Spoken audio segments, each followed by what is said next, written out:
Bruno Patino, bonsoir. Vous êtes directeur éditorial d'Arte. Vous publiez aujourd'hui Télévision chez Grasset. Je précise que vous avez été directeur des programmes et du numérique à France Télévisions.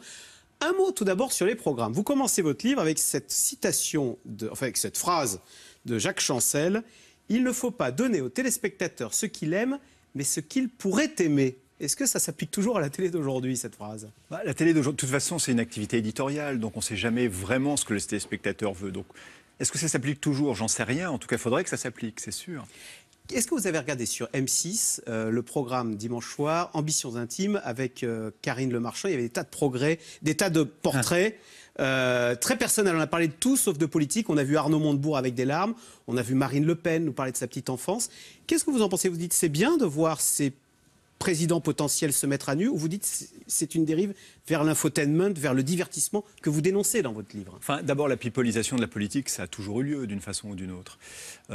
Personnellement, mais ça c'est une affaire de goût, moi je préfère qu'on parle des enjeux plutôt que du jeu. Parce que tant qu'on parle du jeu électoral, effectivement, on finit par ne plus voir que les compétiteurs. Je pense quand même que la vraie demande, en tout cas ce qu'on essaye de faire nous chez Arte, c'est évidemment parler des enjeux.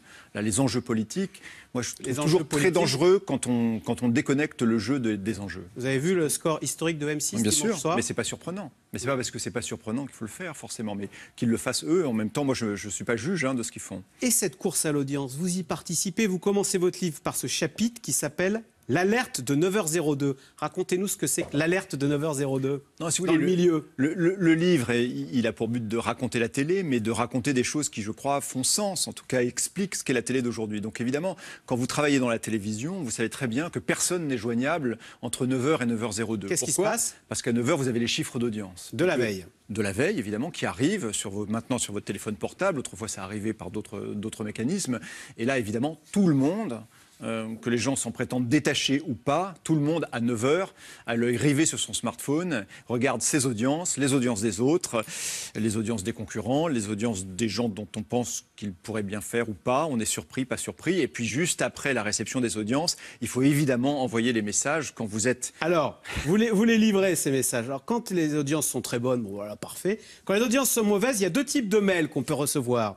Un, on est mal récompensé de tous ces efforts, néanmoins très fier du programme, etc.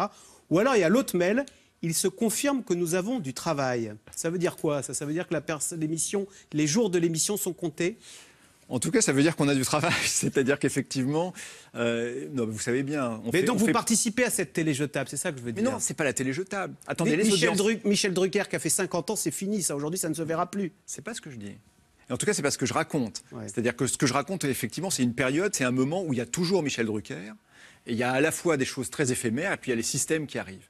Et donc évidemment, ce livre, c'est une suite d'anecdotes, mais d'anecdotes qui montrent que cette télé aujourd'hui, qui évolue, qui va changer, qui change énormément, c'est la superposition de plusieurs choses. La superposition de gens qui ont fait la télé depuis 10 ans, 20 ans, 30 ans, qui sont connus par tous, qui ont qui ont leurs habitudes et qui ont développé les habitudes chez les téléspectateurs.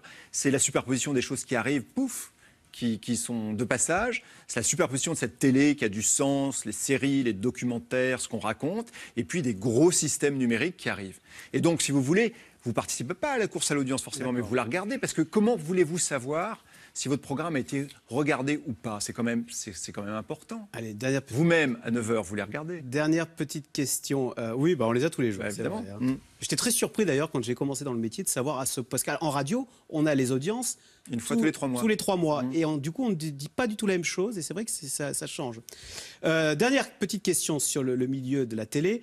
Vous racontez en tant que patron la détresse de ces stars qui ont été virées de la télé. Elles le vivent très mal. C'est une drogue dure, la télé. Bruno Mazur avait raison quand il disait « la télé rend fou ». Racontez-nous comment elle se comporte. La télé, elle amène une charge narcissique chez les gens qui sont devant la caméra qui est extrêmement forte. Et peu en restent indemnes.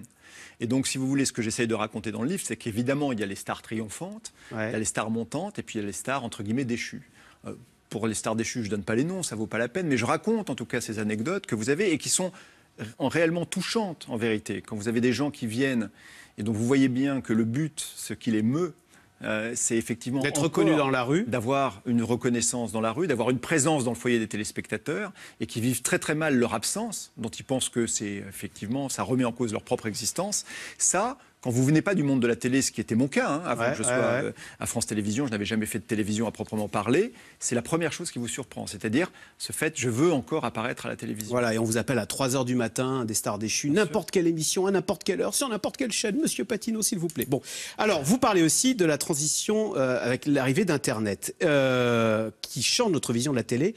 Quand on demande à un enfant, c'est quoi la télévision ? Que répond-il cet enfant? Vous le racontez dans le livre. Et alors, ce qui est extraordinaire, c'est quand ils ont fait cette étude-là, finalement, d'abord, ils ont dit aux enfants, qu'est-ce que c'est que la télé? Ils avaient du mal à savoir le définir. Puis après, la définition, c'est finalement, c'est le plus grand écran dans la maison.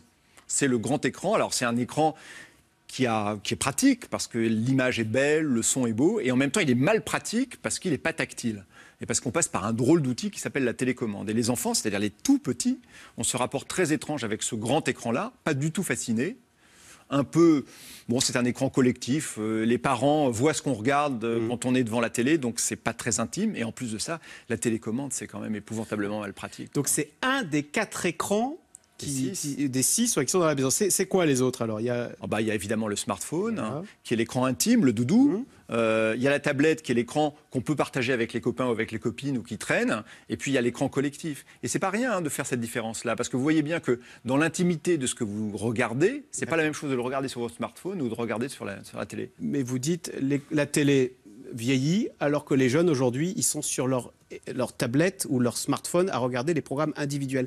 Est-ce que c'est la fin, finalement, de cette communion le soir où on se retrouvait en famille, tous ensemble sur le canapé, et on regardait le même programme à 20h30? Est-ce que la télé ne devient pas plus égoïste, individualiste? En tout cas, il y a Kevin Spacey qui raconte, l'acteur de House of Cards, qui raconte, j'en parle dans le livre, comment maintenant ressemble une soirée télé familiale. C'est-à-dire qu'il dit, ben voilà, moi j'ai ma fille qui est sur son Facebook en même temps qu'elle est devant l'écran de télé, j'ai mon fils qui est sur son navigateur télé. Bon, donc ce partage familial qu'on a rêvé, cet écran qui est comme la cheminée autour duquel, j'allais dire, l'ensemble du foyer se réunit, c'est évidemment une pratique qui disparaît de plus en plus, alors que les images vidéo sont partout. Donc paradoxalement, si on prend un peu de recul, ce que j'essaie aussi de raconter, c'est les images de télévision triomphent, la vidéo n'a jamais été aussi omniprésente, elle est partout, sur tous les écrans autour de nous, elle sert dans les programmes à la fois extrêmement ambitieux, qui sont les programmes de télé, devant son écran, et en même temps, on est seul tout en étant au milieu de la multitude. C'est-à-dire on est seul et connecté. Donc tout seul en train de regarder une image, mais en même temps en connexion avec entre guillemets, ses amis ou ses réseaux sociaux. Donc c'est un rapport totalement différent aux images de télévision. Donc ce triomphe des images de télévision, c'est aussi la mort de la télé, entre guillemets, telle qu'on l'a connue. Et c'est ce double mouvement-là qui est intéressant. Il y a une chose qui n'a pas changé, c'est que tous ces écrans, ils sont toujours à 2 dimensions. Est-ce qu'un jour, on verra la 3D et il y aura une immersion totale dans un univers à 360 degrés? Oui, alors tout le monde travaille sur l'immersion. On en parle à un moment donné, je parle à la fois des labos du MIT, de la 3D, etc. Ce qu'on voit, c'est que l'image immersive, elle est extrêmement importante. Pas pour tout, mais pour un certain nombre de choses. Certains pensent, et moi j'en suis, que la 3D reviendra en télé, les images immersives, quand on n'aura plus besoin de lunettes pour les voir. C'est-à-dire que, moi, il y a un réalisateur très connu britannique qui m'a raconté qu'en gros, le jour où on pourrait manger du popcorn en regardant de la 3D, alors là, toutes les télés seraient immersives. Tant qu'on ne pouvait pas faire 2 choses en même temps, c'est-à-dire on met des lunettes... Quand on a les lunettes, on ne peut pas lire le journal, on ne peut pas... Exactement. Voilà, et la télévision, c'est aussi pouvoir faire autre chose en même temps. Trop d'écran. Est-ce que vous n'avez pas envie de déconnecter? Est-ce qu'il ne faudrait pas un peu déconnecter et retrouver le goût de la littérature avec tous ces écrans qui nous entourent? Mais autrefois, vous aviez ce qu'on appelait, vous savez, une barrière numérique dans la façon de connecter. Aujourd'hui, effectivement, le privilège, ça va être de pouvoir se déconnecter. C'est évident. Bruno Patino, télévision chez Grasset. Merci beaucoup. Merci à vous. Restez avec nous tout de suite. Caroline Roux, c'est dans l'air, qui revient sur l'émotion très vive après l'attaque de 2 policiers samedi brûlés vifs dans leur voiture à Viry-Châtillon, en banlieue parisienne. C'est dans l'air est intitulé ce soir « Policiers agressés, on voulait nous tuer ».